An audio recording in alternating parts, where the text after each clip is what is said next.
Sa ngalan ng Ama, at ng Anak, at ng Espiritu Santo. Amen. Amang Diyos na makapangyarihan sa lahat, ako po ay lumalapit sa iyo ngayon na may pusong mapagpakumbaba, puno ng pananampalataya at pag-asa. Ikaw ang Diyos na may hawak ng aming buhay. Ikaw ang dakilang manggagamot na walang imposible. Sa oras na ito, itinataas ko sa iyo ang aking sarili, ang aking mahal sa buhay na dumaranas ng karamdaman. Panginoon, alam ko na wala kang hindi kayang gawin. Ikaw ang may likha ng aming katawan at ikaw rin ang may kapangyarihang magpanumbalik ng kalusugan. Sa bawat kirot, sa bawat panghihina, sa bawat takot na bumabalot sa aming isipan, ikaw ang aming sandigan. Ama, hinihiling ko po ang iyong kagalingan. Hipuin mo ang bawat bahagi ng katawan na may karamdaman. Kung may sakit sa dugo, linisin mo ito. Kung may sakit sa puso, palakasin mo ito. Kung may sakit sa isipan, bigyan mo ng kapayapaan. Kung may sakit sa kaluluwa, pagalingin mo sa iyong pagmamahal. Panginoon, ikaw ang aming kandungan sa gitna ng bagyo. Sa mga gabing hindi makatulog dahil sa sakit, yakapin mo kami ng iyong presensya. Sa mga sandaling tila nawawalan na ng pag-asa, ipaalala mo sa amin na hindi ka kailanman umaalis. Nandyan ka, nakabantay, nagmamahal at kumikilos. Ama, alisin mo ang takot sa aming puso. Ang takot na baka lumala pa ang kalagayan. Ang takot sa hinaharap. Ang takot sa hindi namin kontrolado. Palitan mo ito ng matibay na pananampalataya. Tulungan mo kaming magtiwala sa iyong plano. Kahit hindi namin lubos na nauunawaan. Panginoon, patawarin mo kami sa mga pagkakataong nagduda kami sa iyo. Patawarin mo kami kung minsan ay mas pinili naming matakot kaysa manalig. Sa oras na ito, pinipili naming kumapit sa iyong pangako na ikaw ay Diyos na nagpapagaling, Diyos na nagmamahal, at Diyos na hindi nagpapabaya. Ama, dalangin ko rin ang mga doktor, nurse at lahat ng tumutulong sa pagpapagaling. Bigyan mo sila ng karunungan, tamang desisyon at malasakit. Gamitin mo sila bilang instrumento ng iyong himala. Panginoon, sa bawat gamot na iniinom, basbasan mo ito upang maging epektibo. Sa bawat proseso ng paggaling, samahan mo kami. Sa bawat araw na lumilipas, iparanas mo ang unti-unting lakas at pagbangon. Ama, alam ko na ang kagalingan ay hindi lamang pisikal.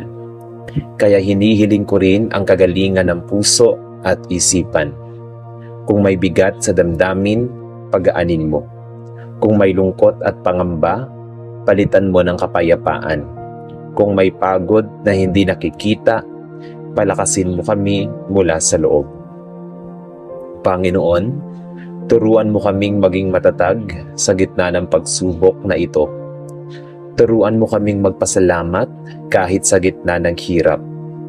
Dahil naniniwala kami na sa bawat sakit may layunin ka. Sa bawat luha may kapalit na kagalakan.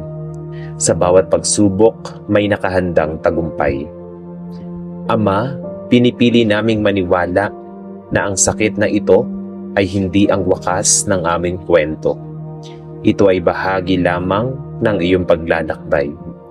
Isang yugto kung saan mas makikilala ka namin, mas mapapalapit sa iyo, at mas mararanasan ang iyong kapangyarihan. Panginoon, kung may mga sandali na kami ay mahina, ikaw ang maging lakas namin. Kung kami ay pagod, ikaw ang magpahinga sa aming kaluluwa. Kung kami ay naliligaw sa isip, ikaw ang aming liwanag. Ama, itinataas ko rin ang pamilya na may sakit. Bigyan mo sila ng lakas, pasensya at pag-asa. Yakapin mo sila sa kanilang pag-aalala. Palitan mo ang kanilang pagod ng kapayapaan at ang kanilang luha ng pag-asa. Panginoon, nananalig ako na may ginawa ka kahit hindi namin nakikita. Kumikilos ka kahit tahimik ang paligid. At sa tamang panahon, ipapakita mo ang iyong himala. Ama, salamat sa buhay na patuloy mong ibinibigay. Salamat sa bawat hininga, sa bawat tibok ng puso, sa bawat araw na may pagkakataong gumaling at magpatuloy. Hindi kami magsasawang magpasalamat sa iyo. Panginoon, sa oras na ito, buong puso naming sinasabi, Ikaw ang aming Diyos, Ikaw ang aming manggagamot, Ikaw ang aming pag-asa. At naniniwala kami na sa iyong kapangyarihan, sa iyong awa, at sa iyong pagmamahal, darating ang kagalingan. Kung hindi man agad, bigyan mo kami ng lakas na maghintay. Kung hindi man sa paraang inaasahan namin, tulungan mo kaming tanggapin ang iyong kalooban, sapagkat alam naming ang iyong plano ay laging mabuti. Ama, sa huli, ang aming buhay ay nasa iyong mga kamay. At sa iyong mga kamay, kami ay ligtas. Maraming salamat, Panginoon, sa iyo ang lahat ng papuri, pasasalamat, at kaluwalhatian sa pangalan ni Jesus. Amen. Amang makapangyarihan, sa mga sandaling tahimik ang paligid, ngunit maingay ang aking isip, narito ako, lumalapit sa iyo ng may pagod na katawan at pusong naghahanap ng iyong haplos. Panginoon, hindi ko na itatago ang aking nararamdaman. Ikaw ang nakakakita ng lahat, ang sakit na hindi ko masabi, ang takot na pilit kong nilalabanan, at ang pag-asang minsan ay tila nauubos. Ama, sa bawat sandali ng aking paghihirap, dama ko ang bigat ng karamdaman. Hindi lamang sa katawan, kundi pati sa puso at isipan. May mga pagkakataon na napapatanong ako, Panginoon, hanggang kailan? May mga gabing ako'y umiiyak, hindi dahil sa kawalan ng pananampalataya, kundi dahil sa sobrang sakit na hindi ko na kayang akuin mag-isa. Ngunit sa kabila ng lahat ng ito, pinipili kitang lapitan. Pinipili kitang tawagin, pinipili kong maniwala, kahit mahirap, kahit masakit, kahit tila wala pang kasagutan. Panginoon, yakapin mo ako sa oras na ito. Hindi ko kailangan ng maraming salita. Ang kailangan ko ay ikaw. Ang iyong presensya, ang aking kapahingahan, ang iyong pagmamahal, ang aking lakas. Ang iyong kapayapaan, ang sagot sa aking kaguluhan. Ama, kung ang sakit na ito ay tila hindi agad nawawala, turuan mo akong magtiwala sa proseso. Turuan mo akong makita ang iyong kamay kahit sa gitna ng paghihirap.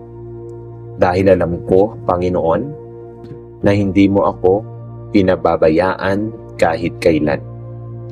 Panginoon, alalahanin mo ang aking kahinaan. Alam mo kung gaano ako kadaling mapagod, kung gaano kadaling manghina ang loob ko, kaya hinihiling ko, palakasin mo ako. Bigyan mo ako ng tibay na hindi nagmumula sa aking sarili, kundi sa iyo lamang. Ama, sa bawat pintig ng aking puso, ipaalala mo na buhay pa ako dahil sa iyong biyaya. Sa bawat paghinga, iparamdam mo na may dahilan pa para lumaban. Kahit mabagal ang pagaling, kahit hindi ko makita agad ang pagbabago, turuan mo akong maging matyaga at mapagtiwala.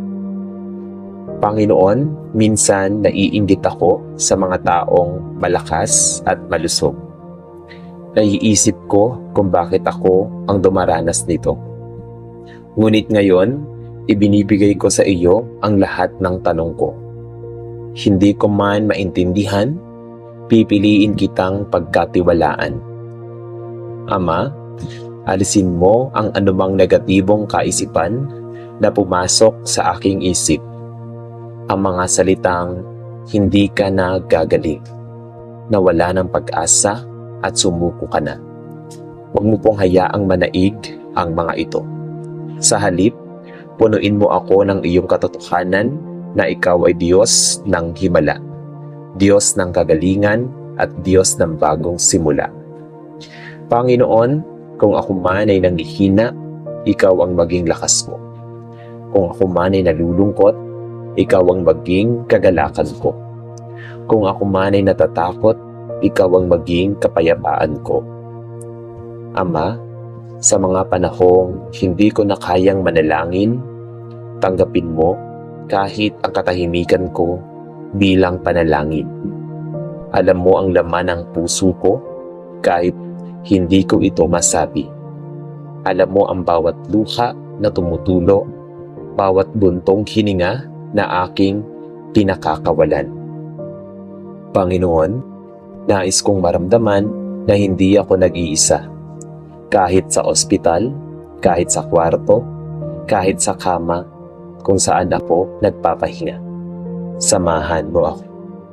Ang iyong presensya ang magbigay sa akin ng kapanatagan na hindi kayang ibigay ng mundo. Ama, pagalingin mo ako ayon sa iyong kalooban. Ngunit higit sa lahat, pagalingin mo ang aking pananampalataya. Gawin mo itong matatag, matibay, at hindi matitinag kahit anong pagsubok ang dumating. Panginoon, salamat dahil kahit ako ay may sakit, hindi mo ako iniwan. Salamat dahil sa bawat araw na lumilipas, may lakas pa rin akong bumangon. Salamat dahil sa bawat maliit na pagputi, nakikita ko ang iyong kamay na kumikilos. Ama, itinuturo mo sa akin na ang tunay na kagalingan ay hindi lamang pisikal, ito ay ang pagkakaroon ng kapayapaan sa puso, lakas sa kalooban at pag-asa sa gitna ng dilim. Panginoon, turuan mo ako magpasalamat kahit sa gitna ng sakit. Dahil sa kabila ng lahat, narito ka pa rin. At iyon ang pinakamahalaga. Ama, hindi ko man alam ang bukas, alam ko na hawak mo ito. Hindi ko man kontrolado ang mangyayari, naniniwala ako ikaw ang may hawak ng lahat. Kaya naman, ibinibigay ko sa iyo ang aking karamdaman. Ibinibigay ko sa iyo ang aking takot.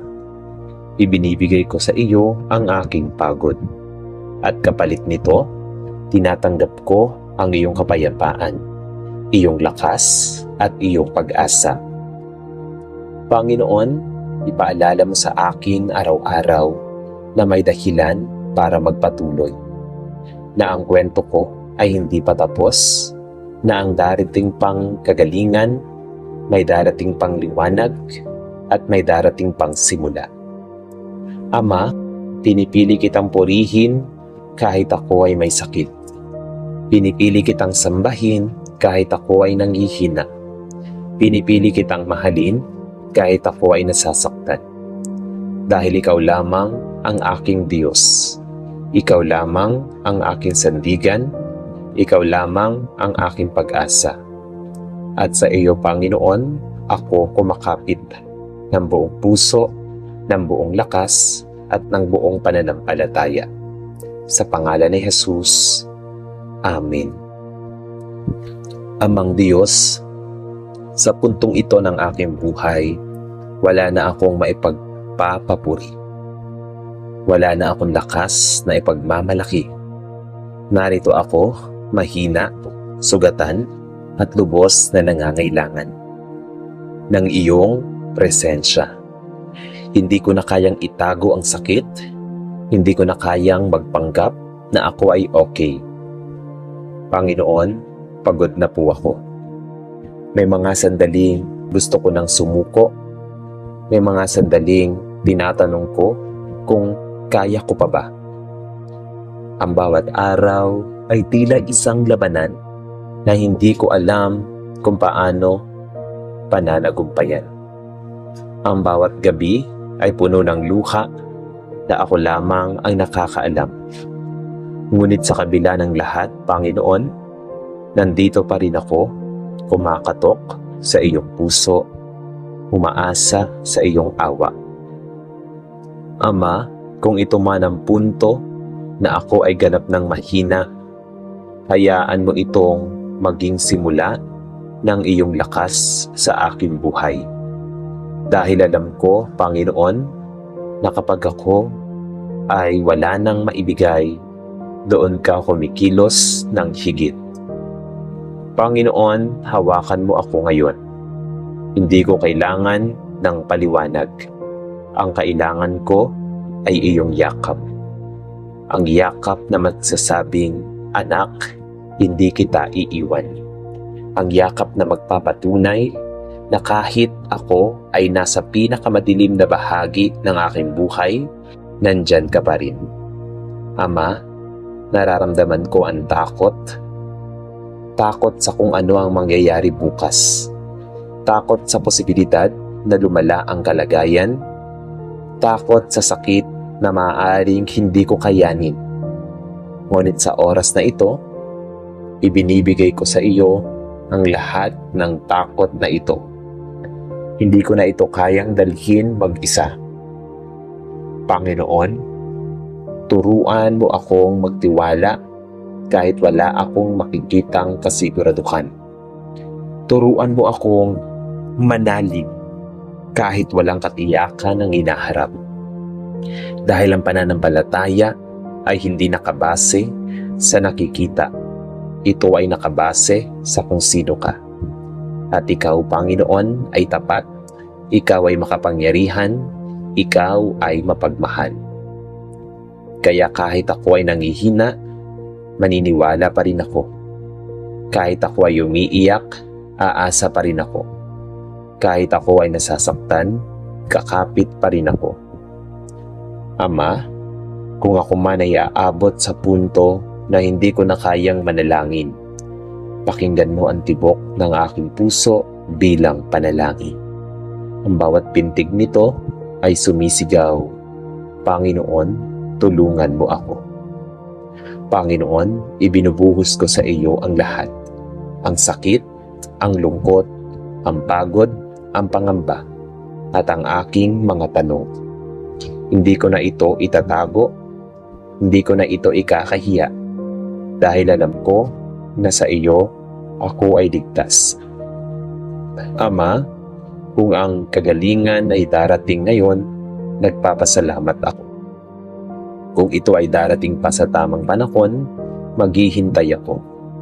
At kung ang kagalingan ay darating sa paraang hindi ko inaasahan, turuan mo akong tanggapin.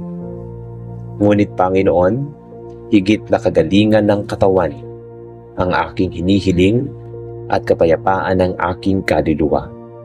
Dahil kahit ang katawan ay mahina, ang kaluluwang matatag sa iyo ay hindi matitinag. Ama, ipaalala mo sa akin na ang sakit na ito ay hindi ang katapusan. Ito ay bahagi lamang ng aking kwento. At sa kwentong ito, ikaw ang bida, ikaw ang magbibigay ng tagumpay. Panginoon, ngayon ay sumusuko ako sa iyo. Hindi sa laban, kundi sa iyo. Isinusuko ko ang lahat ng kontrol, isinusuko ko ang aking sariling plano, isinusuko ko ang aking mga dapat at sana, at pinipili kong tanggapin ang iyong kalooban. Dahil ikaw ang Diyos, ikaw ang aking tagapagligtas, ikaw ang aking kagalingan, at sa iyo, Panginoon, nakasalalay ang lahat. Sa pangalan ni Jesus, na aking Diyos, dakilang Hari at tagapagligtas. Amen.